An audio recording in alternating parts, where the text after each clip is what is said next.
you see by the dawn's early light what so proudly we hailed at the twilight's last gleaming, whose broad stripes and bright stars through the perilous fight o'er the ramparts we watched were so gallantly streaming, and the rocket's red glare, the bombs bursting in air, gave proof through the night that our flag was still there.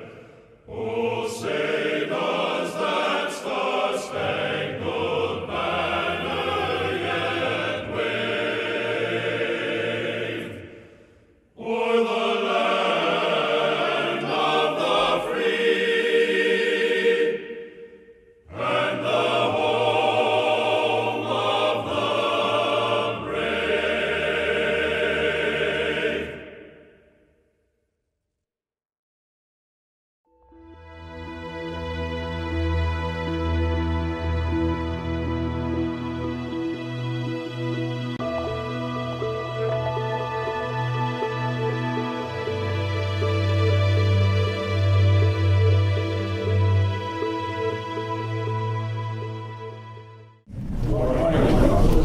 We have a good group today. Everybody's seated and at the right time, the right place, I guess.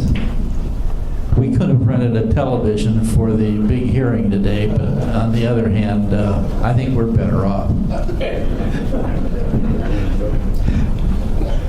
Well, we're fortunate today. Our in-house historian, educator, Where is he?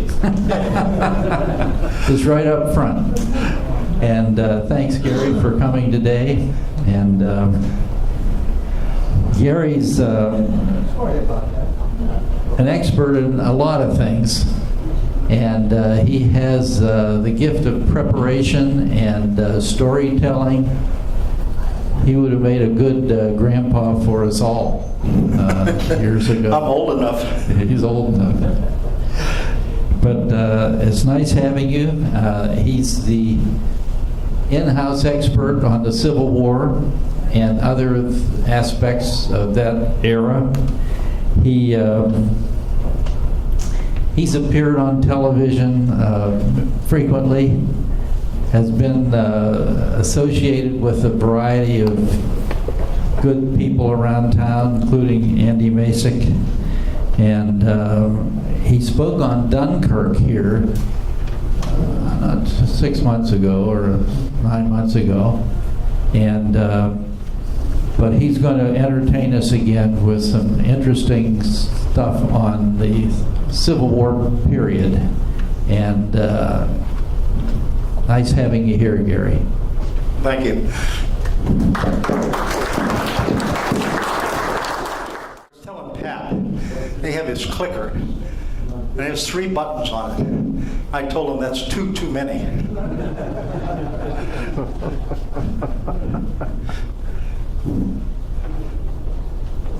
Well, it's always a delight to be among friends. And, to speak to fellow Swickley Senior Men's Club members. And today is the story of, an incredible story actually.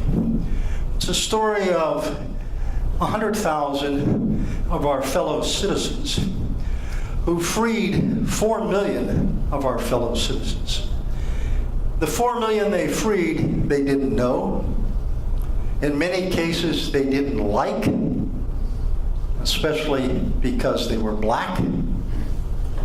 Yet, as we're going to see, thousands of them became casualties in freeing these 4 million slaves.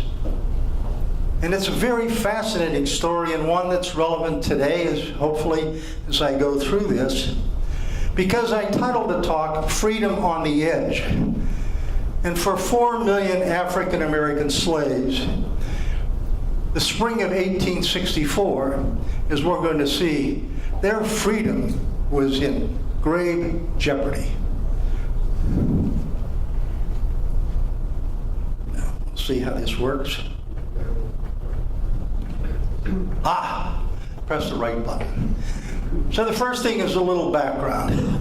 We need to remember that in 1860, the United States population was much smaller than it is today.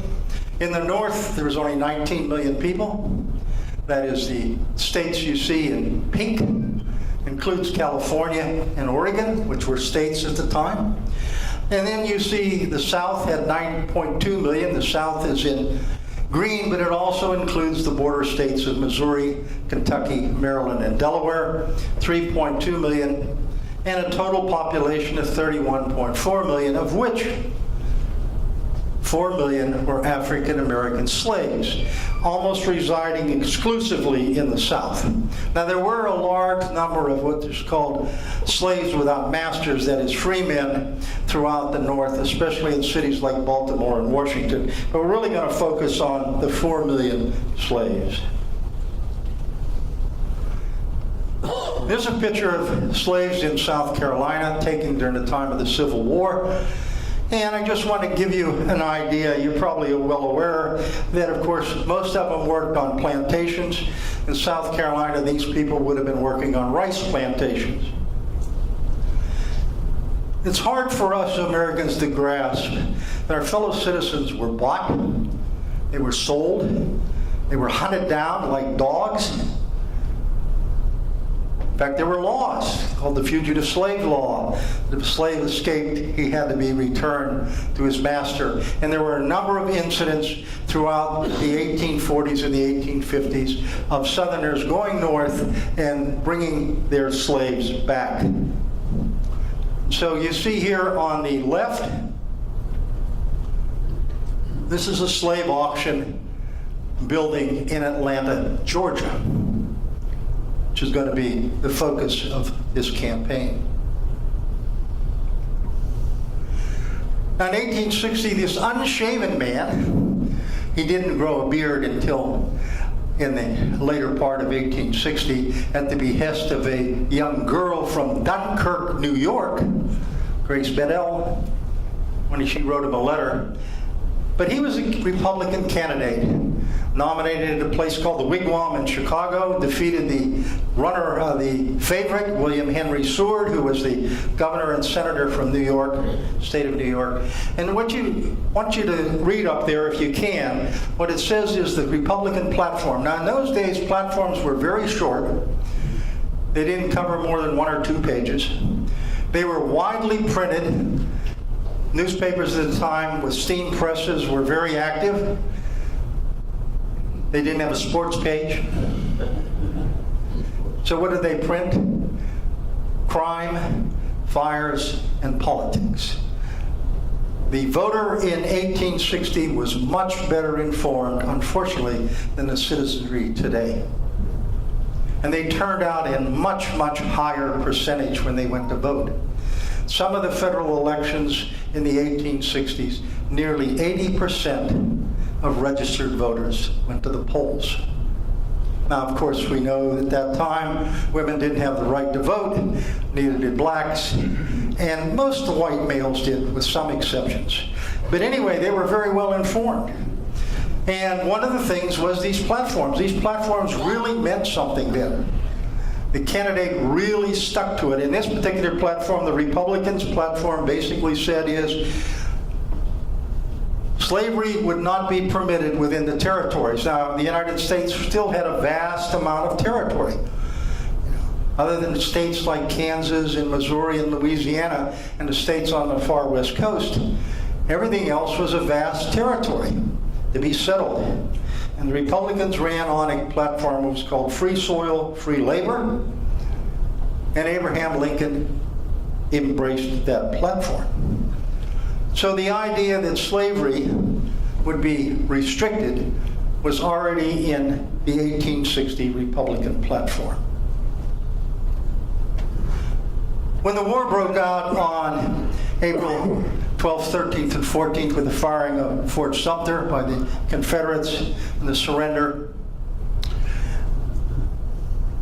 the Civil War began. Fighting began in earnest in July of 1861, and already by the end of 1861, African American slaves were fleeing where they could and crossing into Union lines. Not in large numbers, but they were a problem because the Constitution basically said the Fugitive Slave Law, the slave had to be returned to his master.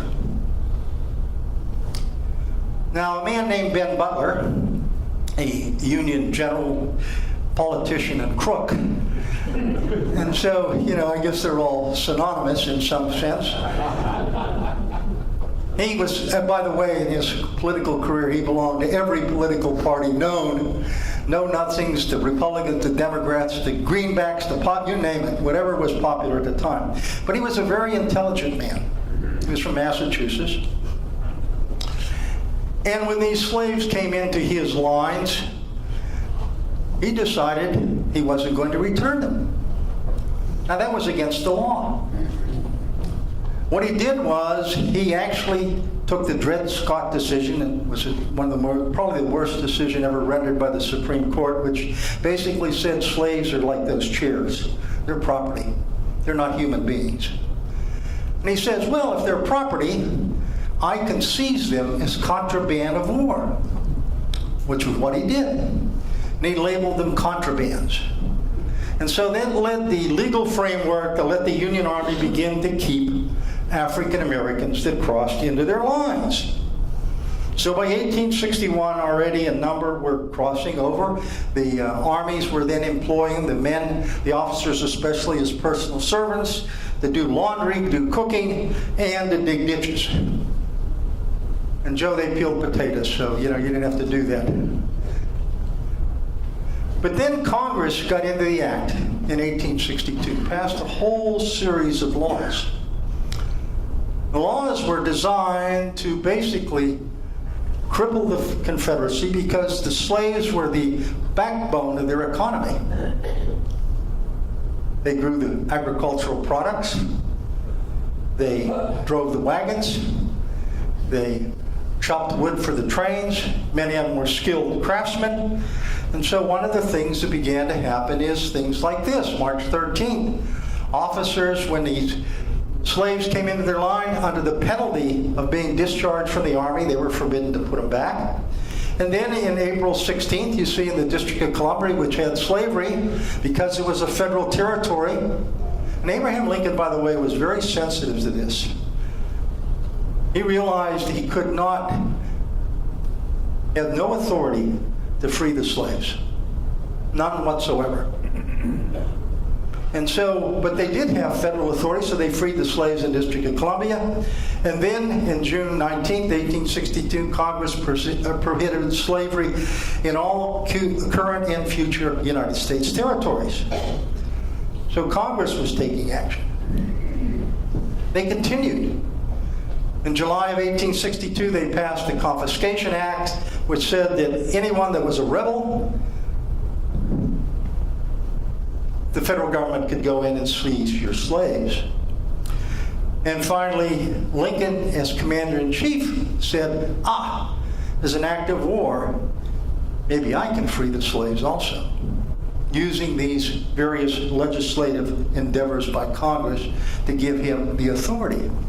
And so the important thing here is that by mid-July of 1862, both the President and Congress were taking serious actions to restrict slavery and to, in effect, abolish slavery in the South. Now that's a big deal. Just to keep in mind, slaves were the largest capital investment in the South. Taking a slave from an owner, a healthy slave, could be roughly about $800 bought and sold. You got $4 million. Do the math. In that era, just think about it. If you were a day laborer, you're making 75 cents a day. somebody comes along and is going to take away a piece of your property that is worth more than your house. So for the Southerners, these measures posed a real serious threat to their well-being.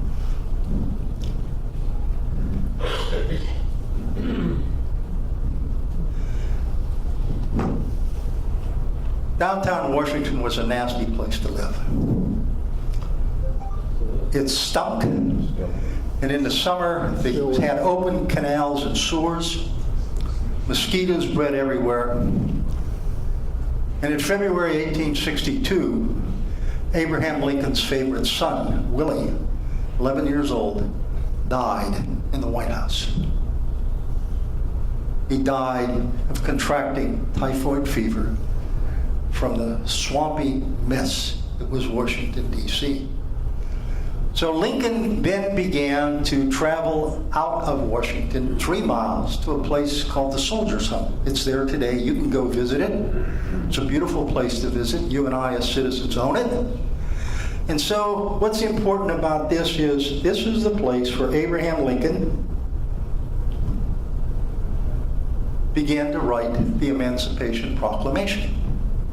Now, the thing to keep in mind is the Emancipation Proclamation is not a law. It is an executive order. Sound familiar? Yeah. What do we know about executive orders? More than we ever knew, right? They can be revoked by a future president. So the Emancipation Proclamation, as we're going to see, while it did something, it could have been revoked if Lincoln loses the election in 1864. So he writes it there, and it's a preliminary Emancipation Proclamation.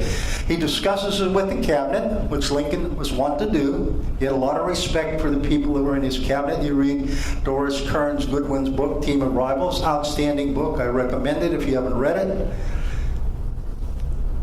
But anyway, Lincoln writes it, is going to issue it. And the wise men in the cabinet said, no. Don't issue it, because all we're doing is getting our butt kicked. And if you issue this, it looks like we're in desperate straits. Wait till we have a victory before you issue this.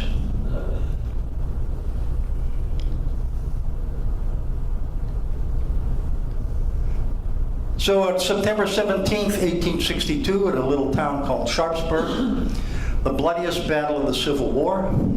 More Americans died on that day than any other day in our history.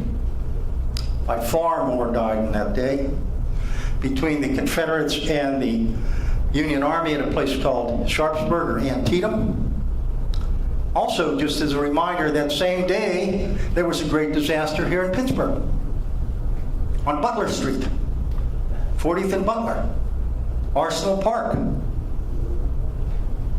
The Pittsburgh Arsenal made bullets, cannonballs, you name it. It was a federal arsenal.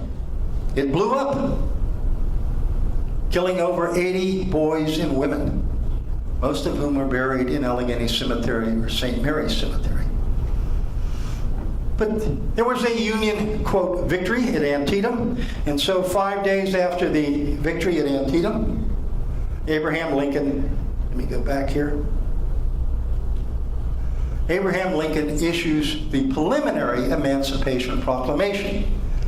And I'll talk a little bit about what's in it. But I want you to focus on 2 things right now. This is a famous painting, you and I own it, by a man named Francis Carpenter. Look at this map down here, and look at this map here. Now Lincoln is holding the handwritten copies of the Emancipation in his hands. He's surrounded by his cabinet. All right, there's old Gideon Wells right there with a big beard. Seward is right here to the right of the table, and there's others. Stanton is over here on the far left. But anyway, look at those 2 items. One was this, a detail of the map of Virginia that you saw there, and the other was this, a detailed map of the distribution of slaves. It was made We had a census in 1860, and this was, graphics are not new. And they made this, and you can see where the density of slaves, where the darker it was, the more the slave population. So Lincoln, as we know, was a very astute student when he made his remarks and speeches, did all of his own research, and he used these maps, along with other information, to craft the Emancipation. So here we go on September 17th. He issues it on the 22nd, and look at the bottom. It does not free a single slave. Why not? Because the slaves he freed are all being held in Confederate territory. And he excludes, you're going to see the border states and places that have slavery that the Union occupies, and only frees the slaves the Confederate occupy. And you can see this in red down here is where the slaves were freed. In blue, notice that, Missouri, Tennessee, Kentucky, West Virginia, Maryland, Delaware, and New Orleans, all of which were occupied by Union forces. They don't free a single slave. Why not? Because if they free them, the economic impact would be disastrous to the owners, and Kentucky, Missouri, and Maryland, who stayed in the Union to this point, may decide to bug out and join the Confederacy.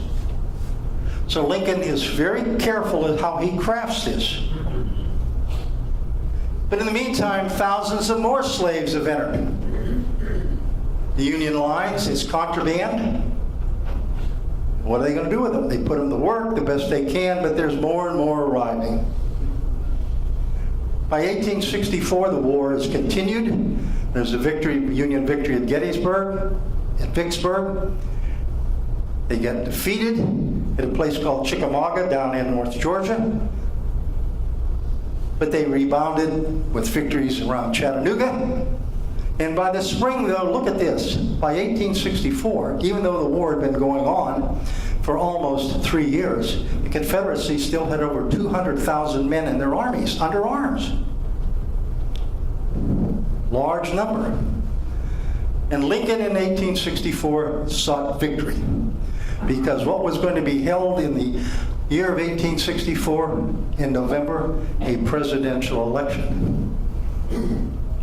And without more success on the battlefield, Lincoln was probably going to get kicked out of office. And guess what's going to happen to the executive order? It's going to go away.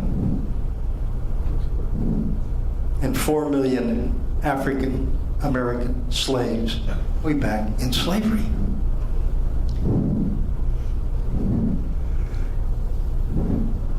So on March 1864, he hauls this short man, bearded man, one of the best horsemen in America, the victor at Vicksburg, the victor at Chattanooga, and makes him numero uno, commander-in-chief of all U.S. armies. First thing Grant does is when he comes, after he gets his commission, he travels west to meet with William Tecumseh Sherman, which we're going to meet here shortly. And he discusses plans. He comes back to Washington and he reveals his strategy. Now, one thing you got to keep in mind in this is we're going to see a story. Keep your boss informed. Because one guy keeps his boss informed and another doesn't. Grant keeps Lincoln informed. His strategy is he's going to apply military pressure throughout the United States. He's going to send Sherman toward Atlanta. He's going to himself engage Robert E. Lee's army in Northern Virginia. He's going to send other Union armies into the Shenandoah Valley. He's going to send other Union armies to coastal North Carolina. He's going to send other Union armies to the James River, to capture Petersburg, along with some other things going on. So in other words, he is going to mobilize all the armies and put them all in motion on May 4th, 1864. That way they outnumber the Confederates, and the Confederates will be squeezed. This man, he goes to visit the quintessential American, he's called, William Tecumseh Sherman, called by his men Uncle Billy. You can see he's already ahead of the times with his fashion statement with the beard, right? Doesn't shave. It's very popular today. Very brilliant man. Not a very good battlefield commander, but a genius, as we're going to see. He's married to a devout Catholic. He is not Catholic. And one of the things later in his life, when his son becomes a priest, it shatters him. Because he wants his son to become a military officer. But Sherman and Grant have a very close personal relationship. And that's going to play a role in this. They like each other. As Sherman said, he said, "I'm smarter than Grant, but Grant is the better soldier," which was true. Absolutely true. So he's going to command an army of about 98,000 men sitting in Chattanooga. It's actually three armies. It's the Army of the Ohio, which is very small, less than 20,000 men. It's the Army of the Cumberland, commanded by George H. Thomas, a Virginian who stayed with the Union, about 60,000 men. And the other 20,000 is probably, it could be argued, the finest army in the Civil War. The Army of the Tennessee. Be careful that I say the Army of the Tennessee, because the Confederate Army was the Army of Tennessee. You have to put that "the" in there. At the time of the campaign, it starts out, it's only 20,000 men, but it's going to get more men. It's a very experienced army. And just as an aside, it's going to make the backbone of the Republican Party in the Middle West. It's going to elect 5 men presidents. And we're going to see why. It's a combat veteran army, hardened, tough. These men, when they start out from Chattanooga, are going to march over 2,000 miles. Think about that. In 1 year, they're going to march 2,000 miles. When they march on May 24th down the streets of Washington, 1865, in the Grand Review, people are amazed at how fit they are. Just think if they had Fitbits then. This is what's important. Sherman, I said, is a genius. He has a concept of war.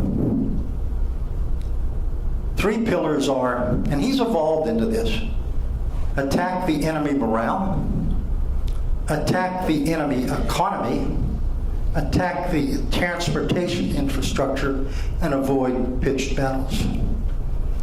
Guess who adopted that on September 11th? The terrorists that struck the World Trade Center. What did they attack? Transportation. The U.S. economy. And attempted to attack our morale. So Sherman was that's what I say, these have applications today. Sherman was 150 years ahead of his time.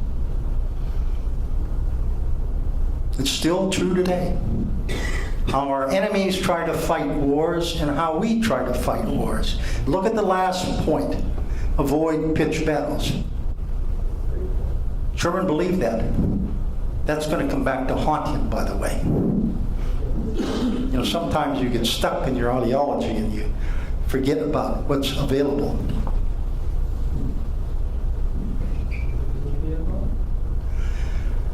Now, the thing that Sherman for this campaign has to do is he's sitting in Chattanooga, he's got to get to Atlanta, single track railroad, over 100 miles.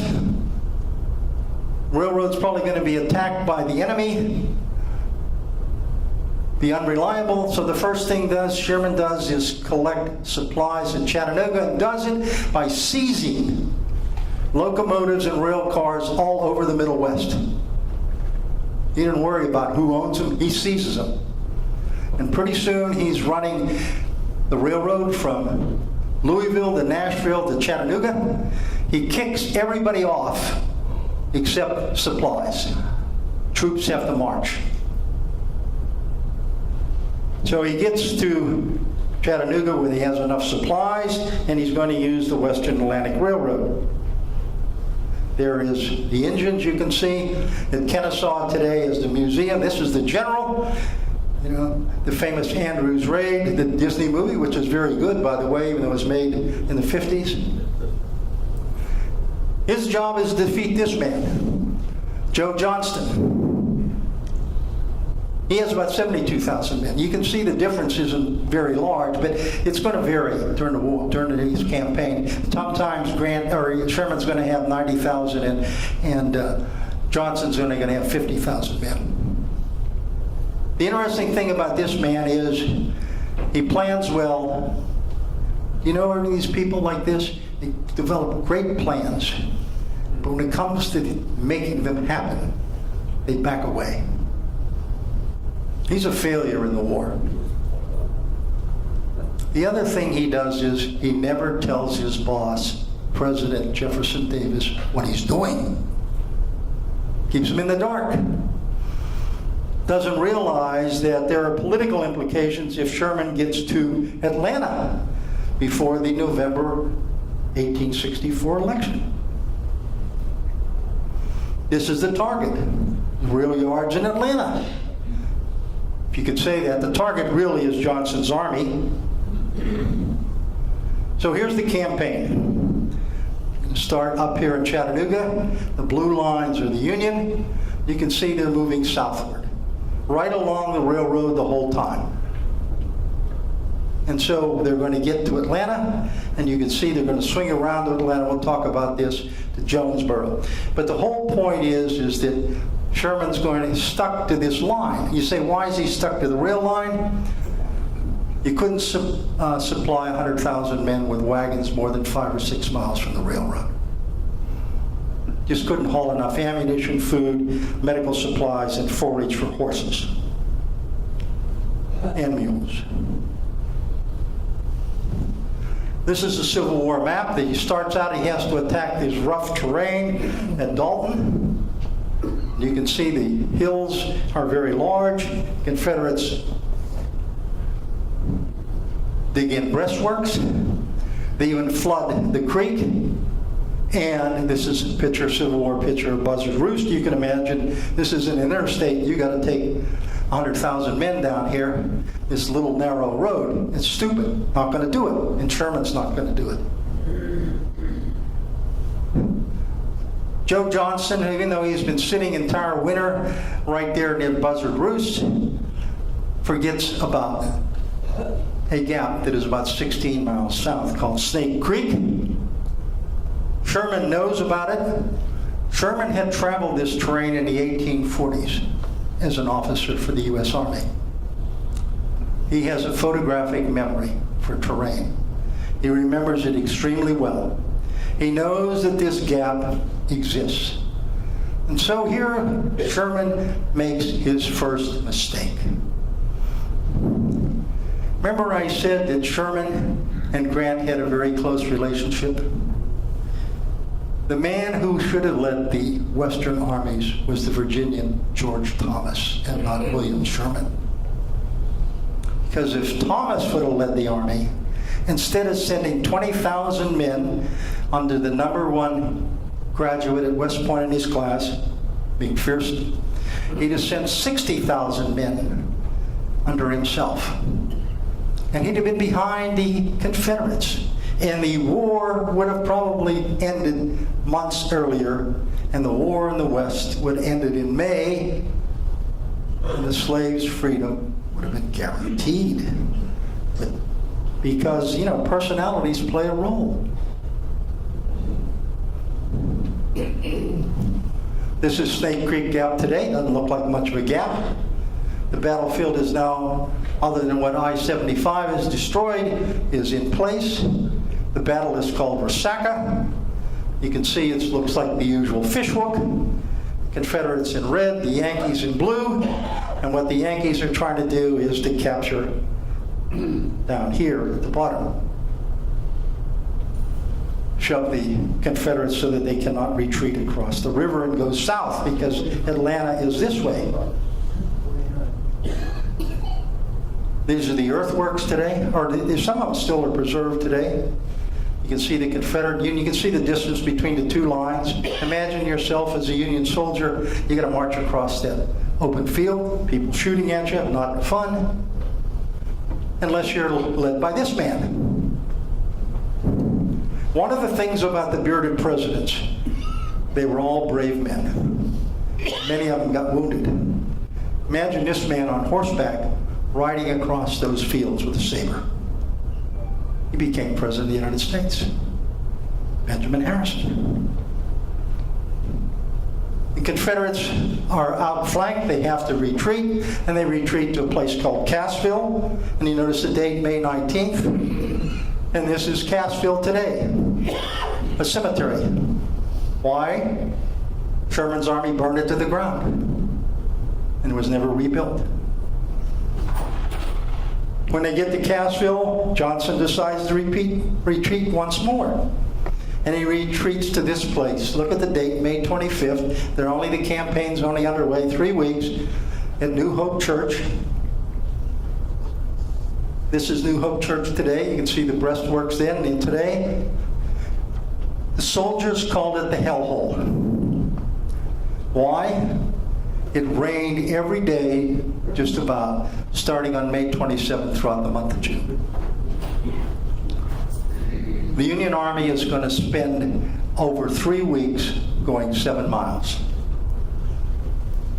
Imagine yourself lying in wet clothes day after day after day. Lice abounded. Dysentery abounded. Typhus became a problem for both sides. Men were dying both of combat and of disease. Then they advanced to a place called Pickett's Mill. The battlefield's been preserved because segregationist Governor Lester Maddox preserved it because it's the only Confederate victory during the campaign. Imagine this is a terrain troops are fighting through. Can't see anything. The Union gets slaughtered. 1,500 men become casualties in less than an hour. Then they move to Kennesaw Mountain, which is a national military park. They conduct a series of assaults. One of them is on Cheatham Hill. The Union troops from Illinois race across this open ground toward the Confederates. When they get there, the Confederates stop them. And for 4 days and nights, they're in defile. Warren knows what it is. They can't shoot at you, they can't kill you, but you can't kill them because if you raise your head, you'll get killed. So what do the men try to do? They try to dig a tunnel. So for 5 days, these men have to lay under constant bombardment, and only at night can water and food be brought up to them.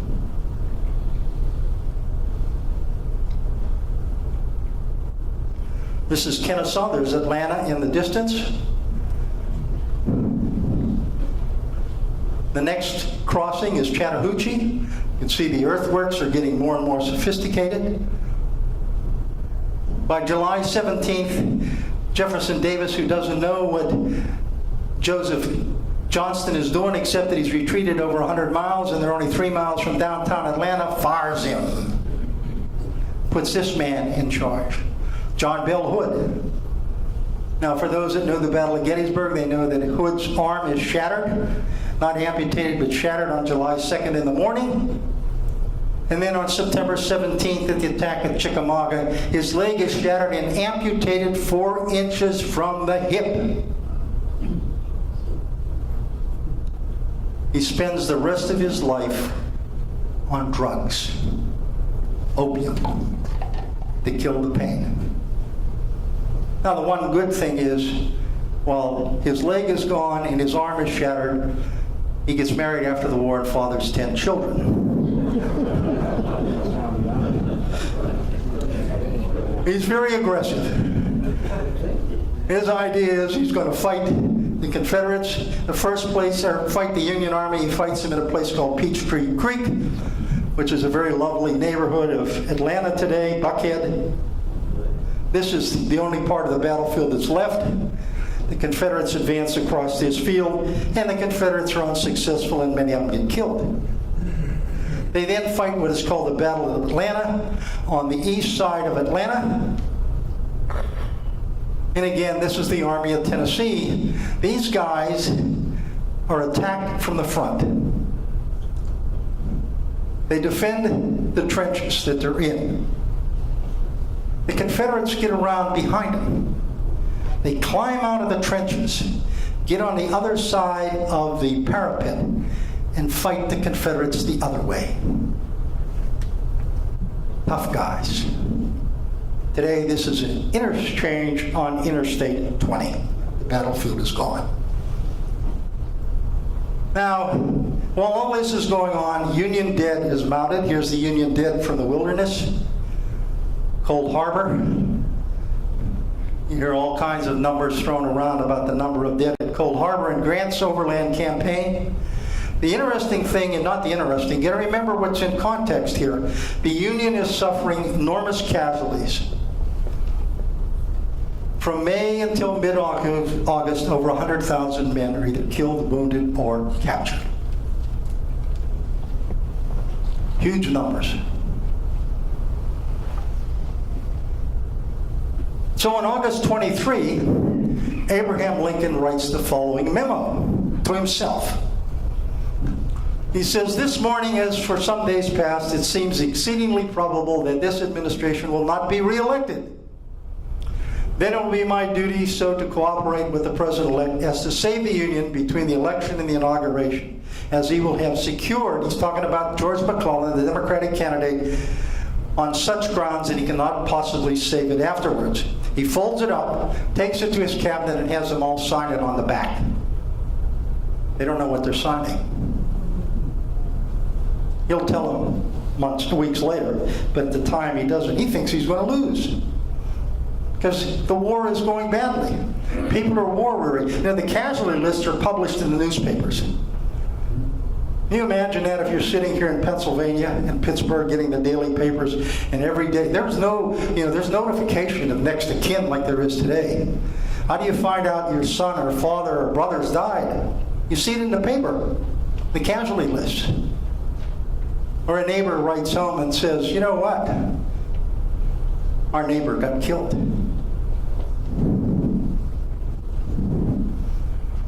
Now, the Democratic Party fractures prior to the Civil War and fractures into two wings, the North and Southern Democrats.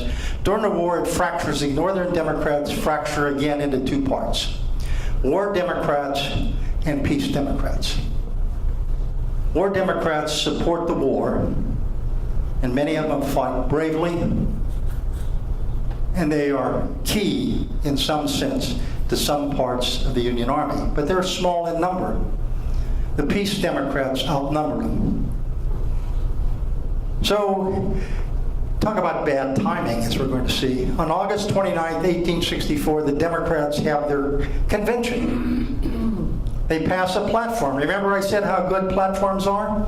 Well, this says that this convention does not explicitly declares as a sense of the American people that after 4 years of failure to restore the Union by experiment of war, during which, under the pretense of military necessity of war power higher than the Constitution, blah, blah, blah. And then it goes down at the end and says, to that end, at the earliest practical moment, peace may be restored on the basis of federal union in the states. Nowhere do they mention slaves. If they get elected, they're going to make an offer to end the war immediately, an armistice, and hopefully the South will rejoin the Union with slaves. But something happens. 3 days later, Sherman captures Atlanta. The news is spread throughout the North. In places like Pittsburgh, 100 cannon salute is fired. So to make known to the voting public the victory in Atlanta. The Union arms are prevailing. And it's going to be followed by a number of other victories. You can see Atlanta there. What Sherman does, we're getting to the end. What does he do after he captures it? He burns it. Why is he going to burn it? Because in November he's going to march to Savannah and then northward to Raleigh, North Carolina. Well, here's the blunders.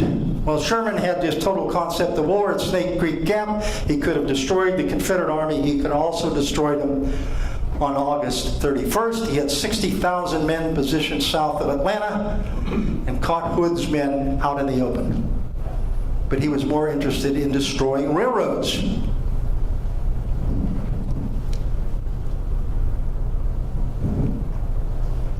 Freedom's not without cost. Remember what I told you in the beginning? These men started out. They didn't know these slaves. And the more they encountered them, the less they liked them. Yet, in that campaign, 37,000 Union soldiers either get killed, wounded, or captured, and probably that many become disabled for life through disease. The Confederates suffer about 35,000. Lincoln is reelected on November 8th. He only gets 55% of the vote. So, it's not an overwhelming landslide. He loses 4 states, New Jersey, Delaware, Kentucky, and actually 3 states, I should say. He gets 212 electoral votes because, at that time there wasn't as many congressmen and senators. But here's the interesting part.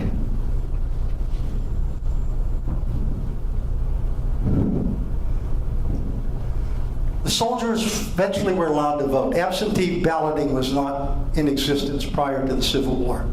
In 1864, a lot of states began to pass laws that let the soldiers vote. And about 130,000 voted for Lincoln. Lincoln got 78% of the vote total throughout the Union Army. Now, not everybody voted. Some states they couldn't vote. But look at the interesting thing. The men who fought in the Atlanta campaign, he got 86% of the vote. You ever wonder why U.S. Grant, Rutherford B. Hayes, James Garfield, Benjamin Harrison, and William McKinley were elected President of the United States? Look at that bottom. Look at the bottom. It's the soldiers. It's the soldiers. So what happened is, Lincoln, because he won, the Emancipation Proclamation stayed in effect. And as we know, later on, the 13th Amendment is passed in 1865. But here's the great irony. Grant, because the Emancipation Proclamation, the final, said you can have black soldiers. And eventually, over 100,000 African Americans enlisted in the Union Army, and 1 out of every 6 sailors was black. The great irony is, Sherman didn't want them as soldiers. Didn't think they were very good. Grant did. The great irony is, Sherman's army, marching through Georgia, freed 4 million men they never knew. Thank you very, very much.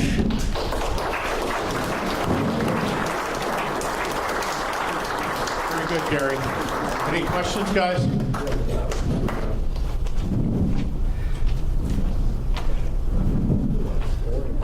When they turn the lights on, you can all wake up now.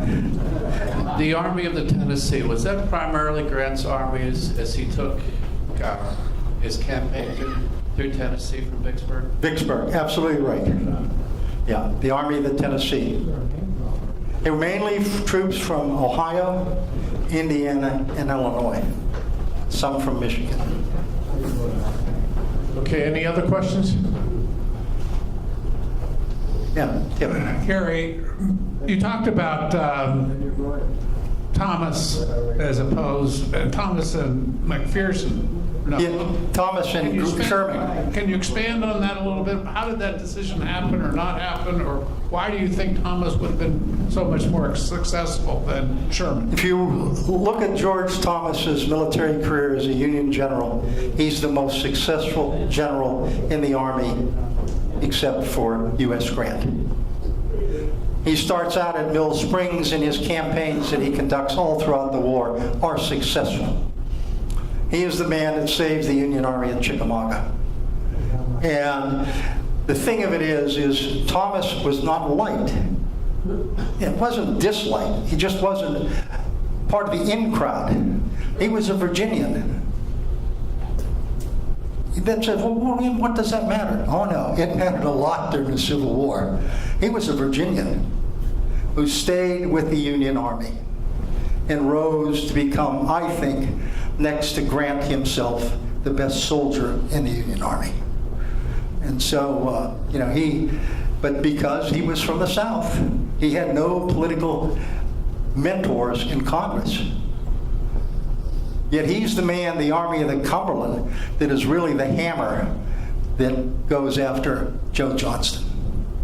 And McPherson was killed. Yes, McPherson is killed in the Battle of Atlanta, and he's rides out sort of alone, and those battlefields were very confusing, as you saw the one picture of the weeds and trees, and so he's riding around trying to find out where everybody is, and he gets shot. He gets shot. Grant and Sherman really like him. They like him a lot. Yes? Gary, if you remember, a couple months ago, you and I had a conversation about Sherman making war on civilians. Mm-hmm. And we talked about civilians being part of the war effort, so therefore they perhaps were regarded as semi-combatants. Would you comment on that? Yeah, Sherman was, as you see in the concept of war, attacking the economy. When you attack the economy, you're going to steal all the foodstuffs that people have, which they did. They lived off the land. They're going to burn all the industrial complexes, putting everybody out of work. They're going to take all the horses and mules. And of course, if you're a farmer and you have no mule, what can't you do? You can't plow the fields.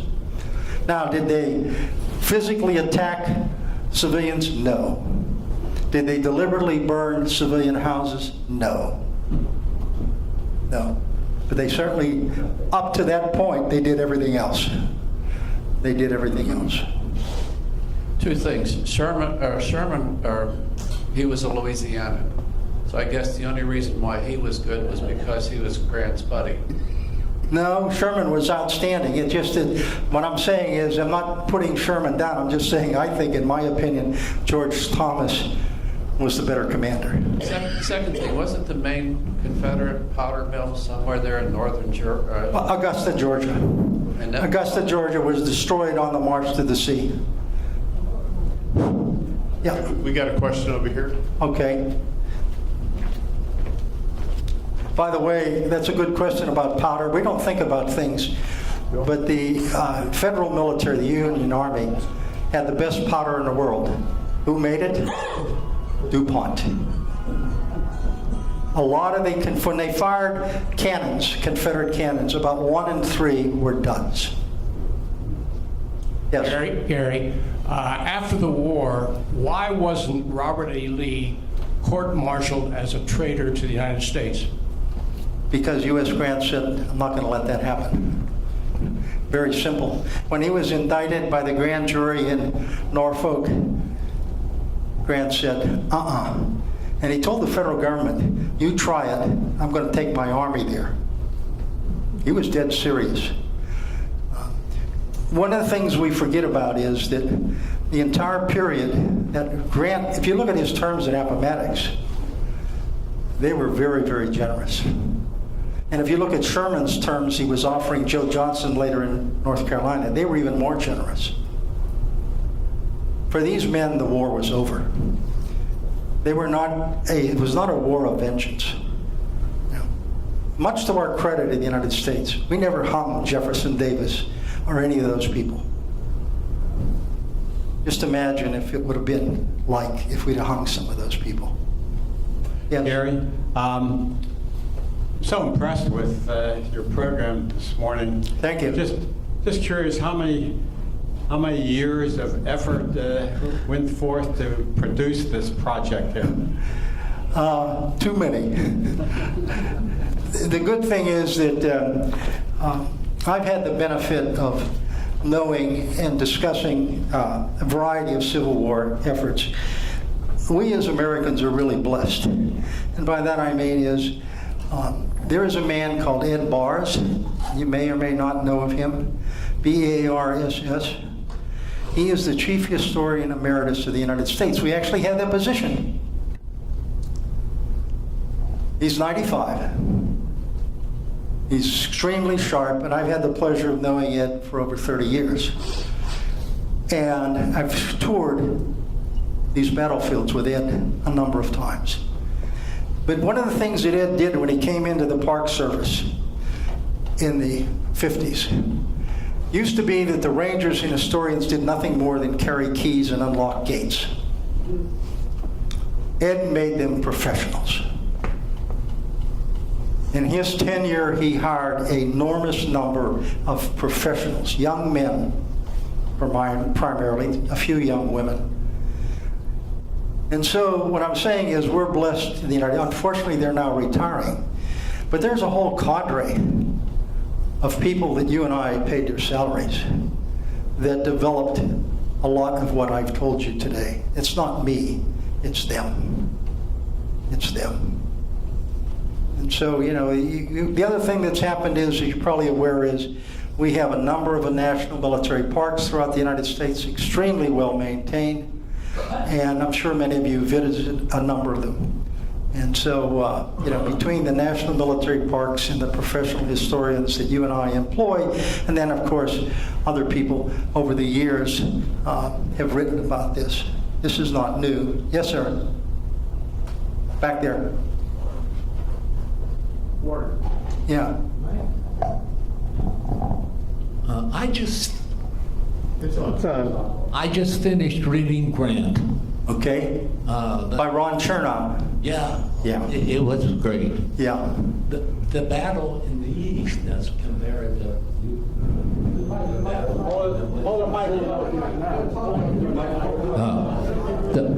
the battle in the East, and it was different than the battle in the West. We had McClellan, who wouldn't make decisions, who wouldn't fight, and Lincoln told Grant, do anything you must to win this war. And Grant turned out on a rampage. And Just shows you what alcohol will do for you. Grant was an alcoholic. He struggled with it throughout his life.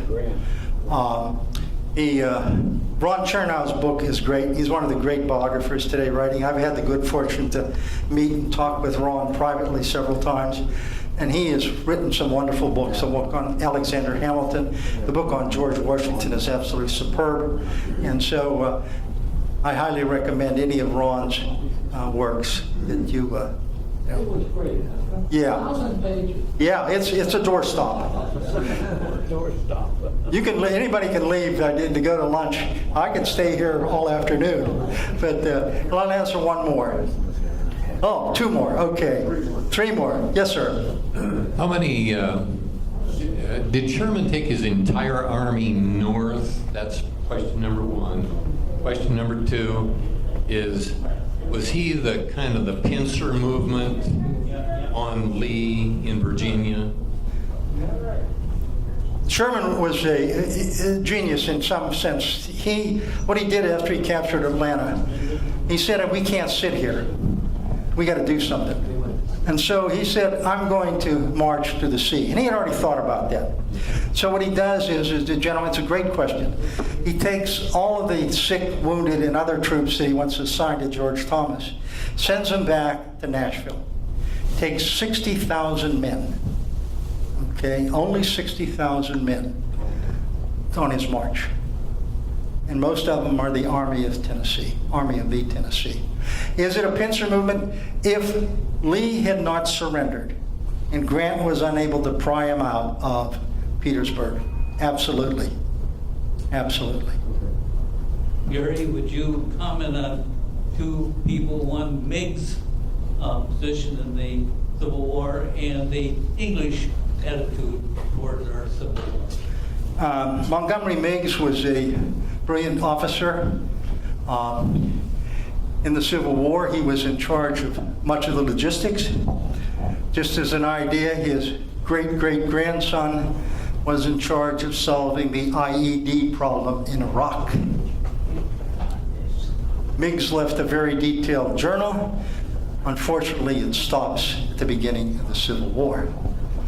The English attitude toward the war is the English, of course, had led the drive to abolish the African slave trade. So there was no way that England was going to support a country that was fighting to keep slavery.